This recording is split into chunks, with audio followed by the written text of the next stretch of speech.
Hello everyone, welcome to my YouTube channel TTS study by Saumya Agrahari. आज हम लोग पढ़ेंगे मॉर्फोलॉजी ऑफ फ्लावरिंग प्लांट्स। तो पहले तो ये देखेंगे कि मॉर्फोलॉजी किसे कहते हैं।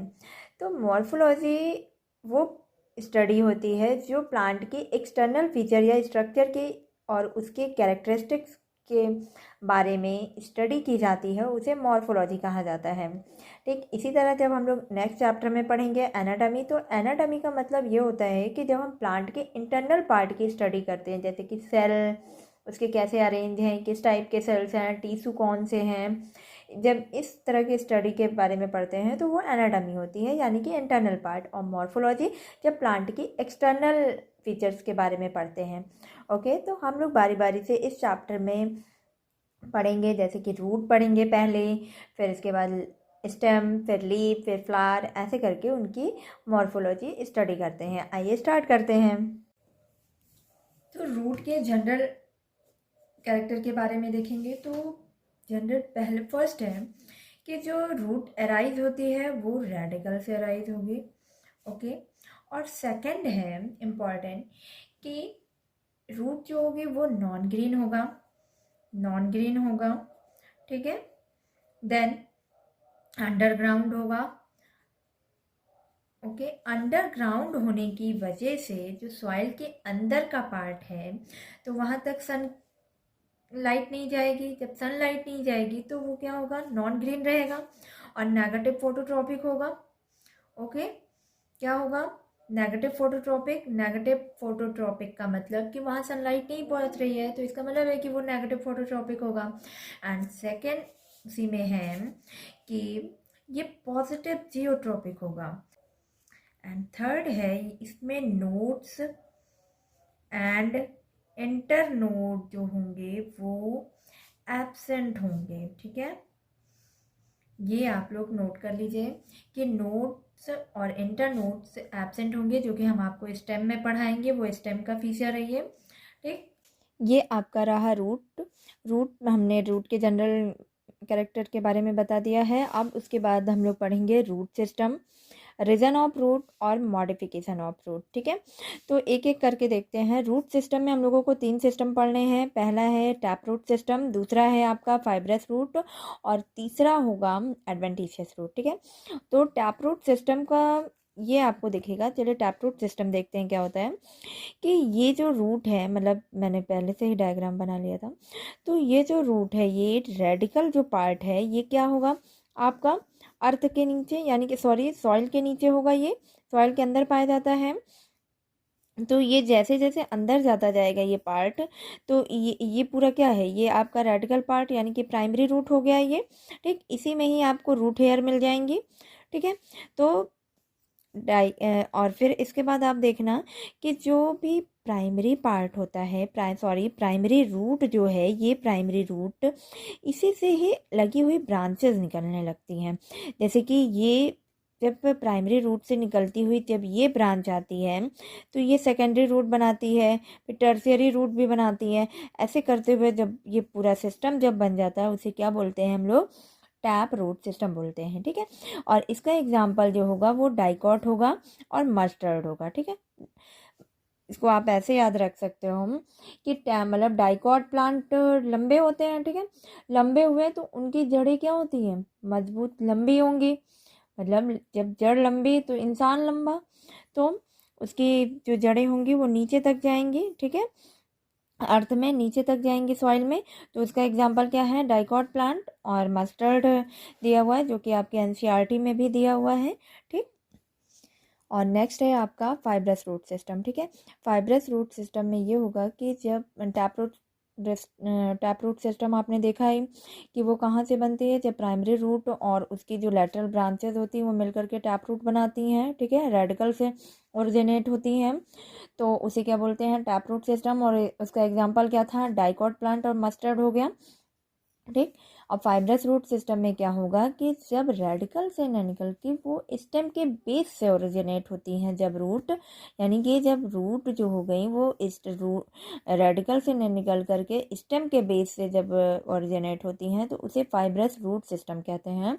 और इस रूट के जो नंबर्स होते हैं वो काफ़ी ज़्यादा होते हैं, मतलब एक जगह इकट्ठे जैसे ऐसे ग्रुप में पाते हैं, ग्रुप में पाए जाते हैं इनके फाइबर, ऐसे ऐसे फाइबर फाइबर लाइक स्ट्रक्चर होते हैं, ठीक है। तो उसे क्या बोलते हैं हम, फाइब्रस रूट सिस्टम। इसका एग्जांपल क्या है, मोनोकॉट, क्योंकि वीट आपका एनसीईआरटी में दिया हुआ है, तो ऐसे याद रख सकते हो। मतलब tap root system T, dicot T D, T से आप याद रखो टैप रूट सिस्टम, डी से डाइकॉट, और एफ एम यानी कि एफ से आपका फाइब्रस, एम से मोनोकॉट, ठीक है। एफ एम आप याद रख लो। और एडवेंटिशियस रूट में, एडवेंटिशियस रूट होती है जब रेडिकल से निकल के प्लांट के अदर पार्ट से जब ओरिजिनेट होती है रूट, तो उसे एडवेंटिशियस रूट कहते हैं। और इसका एग्जांपल आपको देखने को मिलेगा, जैसे कि ग्रास है, मोनेस्ट्रा है, बैनियन ट्री में आपको देखने को मिलेगा। तो इसको ऐसे याद रख सकते हो, एक ट्रिक है, ए जी मॉन बनाए रखो, ठीक। ए मतलब आपका क्या होगा, एडवेंटिशियस, जी मतलब होगा ग्रास, मॉन का एम जो होगा वो मोनेस्ट्रा, और बैनियन का जो बी होगा वो बैनियन ट्री, ठीक है। ए जी मॉन बनाए रखो एडवेंटिशियस रूट का एग्जाम्पल हो गया। टैप रूट सिस्टम का एग्जाम्पल क्या होगा, डाइकॉट, जिसकी जितनी जड़ लंबी, जितना लंबा पेड़ उसकी जड़ उतनी लंबी, ठीक है, वो टैप रूट सिस्टम। इसके बाद फाइब्रस रूट सिस्टम आपका क्या होगा, मोनोकॉट वीट, जो कि शॉर्ट लिव्ड होगी ये, ठीक, और ग्रुप में मिलेंगे, और ये स्टेम के बेस से बनती है। ये नीट में पूछा गया क्वेश्चन है, स्टेम के बेस से जो रूट ओरिजिनेट होती है उसे क्या कहेंगे, फाइब्रस रूट सिस्टम, ठीक है। और एडवेंटिशियस रूट सिस्टम क्या होगा, कि ये रेडिकल के प्लांट पार्ट के अदर पार्ट से मतलब ओरिजिनेट होती हैं, ठीक है। तो इसका एग्जांपल एजी मॉन बनाए रखो, adventitious, grass, monstera and banyan tree, ठीक, ऑफ द रूट, ठीक है। तो रूट के जो पार्ट हैं, जो क्या क्या हैं, तो इसको देखते हैं। अच्छा, रूट के जो फंक्शन हैं वो आपको पता होने चाहिए कि ये सॉइल से वाटर को एब्जॉर्ब करते हैं और मिनरल्स को एब्जॉर्ब करते हैं, और इसके और भी फीचर्स हैं, फंक्शन हैं, जो कि अभी थोड़ी देर में हम लोग पढ़ने वाले हैं, ठीक है। तो रूट के जो रीजन है, फर्स्ट तो आपको पहले तो मिलेगा, जो नीचे से देखना, ये जो एक रूट कैप होती है, यहाँ पे टिप पे, रूट टिप पे आपको रूट कैप दिखेगी, हल्की सी राउंड शेप में, थोड़ा मतलब थिम्बल लाइक में, तो उसे रूट कैप बोलेंगे, ठीक।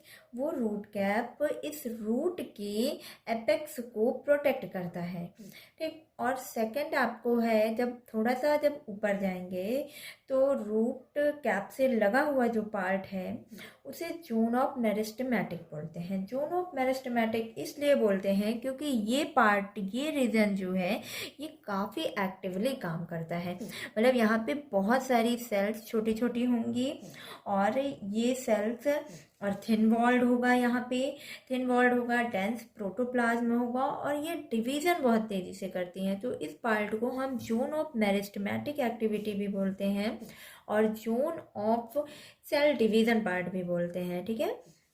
तो इसी से फिर जब हम ऊपर पार्ट में जाएंगे तो वहाँ पे आपको मिलेगा कि जब ये काफ़ी तेज़ी से सेल डिवाइड करेगा तो ये पार्ट धीरे धीरे इलोंगेट होता जाएगा, नीचे आता जाएगा, ये पार्ट इलोंगेट होता जाएगा।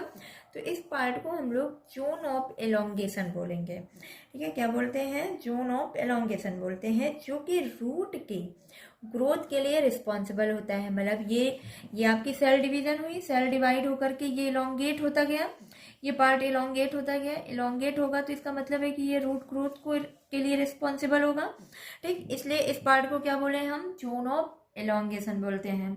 फिर जब ऊपर जब एलोंगेट, जब अपनी एलोंगेशन का जब सैचुरेशन हो जाएगा, मतलब हो जाएगी, जब सेल डिवाइड होकर के पूरी तरीके से एलोंगेट हो जाएगा, तो उस ऊपर के पार्ट को हम लोग जोन ऑफ मैचुरेशन बोलते हैं, ठीक। जोन ऑफ मैचुरेशन यानी कि proximal to region of elongation, ठीक, is called the region of maturation.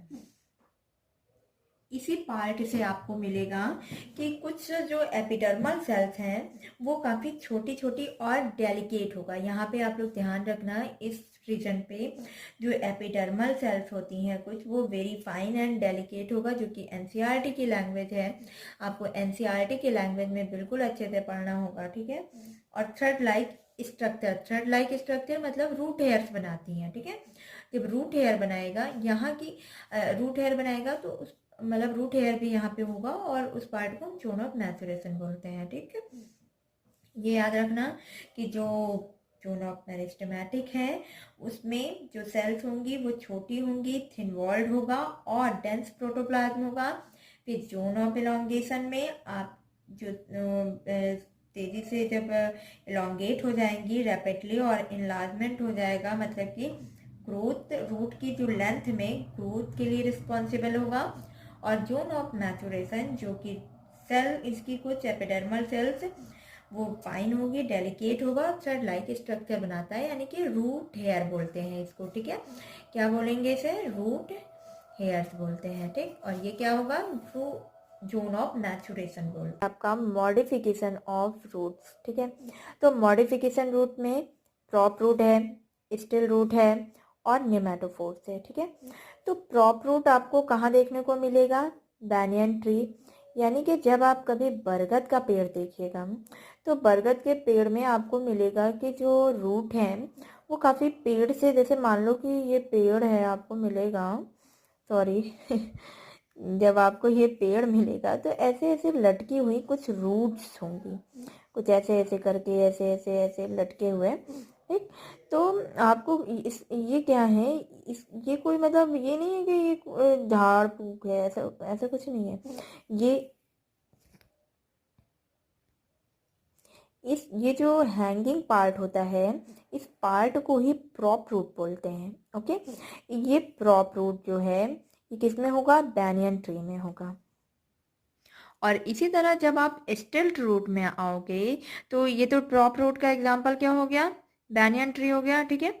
अब स्टिल्ट रूट उसमें पाया जाता है जैसे कि मेज और शुगर केन। शुगर केन जो कि आपको आसानी से मिल जाएगा, गन्ना। तो गन्ने में आप देखना कि उसका जो स्टेम पार्ट है, मतलब स्टेम ही पार्ट होता है, तो जब उसका जो नीचे वाला लोअर नोड होगा, यानी कि मान लो कि ये गन्ना है, ठीक है, ये गन्ना है, और आप इसमें देखना कि यहाँ ना ऐसे ऐसे ऐसे ऐसे करके रूट्स होती है, मतलब ऐसे लोअर नोट पे, ठीक है। तो उसे ही बोला जाता है स्टिल्ट रूट, ठीक। उसे क्या बोलते हैं? स्टिल्ट रूट बोलते हैं, ओके। अब इस तरह आप निमेटोफोर्स में आ जाएंगे। तो निमेटोफोर्स आप उसे बोलते हैं जैसे कि जो स्वैम्पी एरियाज, यानी कि जो दलदल वाले प्लांट होते हैं, दलदल एरियाज में आपको राइजोफोरा दिखेगा। राइजोफोरा इसका एग्जाम्पल है, दिया गया है। तो राइजोफोरा जो प्लांट है उस पे, उसी के पास आप देखना ग्राउंड पे ही छोटे छोटे, मतलब ऐसे जैसे दलदली एरिया है तो ऐसे ऐसे करके, ऐसे ऐसे करके आपको रूट्स मिलेंगी, ठीक है। वर्टिकली अपवर्ड रहेंगी ऊपर की तरफ, ठीक, ऊपर की तरफ, बाहर की तरफ, ग्राउंड से बाहर की तरफ, ठीक। तो उस पार्ट को क्या कहते हैं? न्यूमेटोफोर्स कहते हैं, जो कि ये रेस्पिरेशन के लिए ऑक्सीजन को गेटअप करता है, ठीक है। क्या करेगा ये? मतलब उस प्लांट को ऑक्सीजन देने के लिए हेल्प करेगा, रेस्पिरेशन के लिए, ठीक है। ये हो गया आपका। अब आप देखना कि जो टैप रूट होता है और एडवेंटिशियस रूट है, टैप रूट का जो एग्जाम्पल है वो कैरेट और टर्निप भी है, और एडवेंटिशियस रूट का स्वीट पोटैटो है, जो कि स्वेल हो जाता है, वो पार्ट स्वेल होता है ना स्वीट पोटैटो, तो उसमें फूड स्टोर रहता है, ठीक है, तो वो पार्ट स्वेल रहता है, ठीक है। तो उसका एडवेंटिशियस रूट का क्या एग्जांपल है? Sweet potato. और फंक्शन के हिसाब से मॉडिफिकेशन ऑफ रूट जो होगा, ठीक है, और टैप रूट कैरेट और टर्निप होगा। ये जो मॉडिफिकेशन ऑफ रूट है ना, ये आपके मतलब रूट का मेन काम क्या होता है कि सॉइल से मिनरल को और वाटर को एब्जॉर्ब करना होता है। बट इसके अलावा ये क्या करते हैं कि फूड के स्टोरेज में, रेस्पिरेशन के लिए भी सपोर्ट करते हैं, मतलब जब वो मॉडिफाइड पार्ट हो जाते हैं। जैसे कि मॉडिफाइड पार्ट आपका क्या हो गया? ये न्यूमेटोफोर मॉडिफाइड पार्ट में न्यूमेटोफोर्स जो कि ये छोटे छोटे निकल रहे हैं, ये जो आपको वर्टिकली अपवर्ड दिख रहे हैं ग्राउंड से बाहर, तो ये क्या होगा, न्यूमेटोफोर्स है जो कि क्या कर रहे हैं, रेस्पिरेशन के लिए हेल्प कर रहा है, ठीक है। और हमने और क्या पढ़ा कि स्टोर किस में मतलब फूड किस में स्टोर है, एडवेंटिशियस रूट, जो कि स्वीट पोटैटो क्या होती है, एडवेंटिशियस, उसकी मॉडिफाइड हो जाता है वो पार्ट, स्वेल कर जाता है और फूड उसमें स्टोर होता है, ठीक। इस तरीके से ये रूट के पार्ट हो गए, रूट के रीजन हो गए और रूट की मॉडिफिकेशन हो गई। ओके, अब नेक्स्ट क्लास में हम लोग क्या पढ़ेंगे, स्टेम पढ़ते हैं, ठीक। इसमें कोई भी डाउट हो आप हमें कमेंट सेक्शन में बताइए, लिखिए, और इससे रिलेटेड मैं क्वेश्चन भी सॉल्व कराऊंगी, ठीक। Okay, thank you.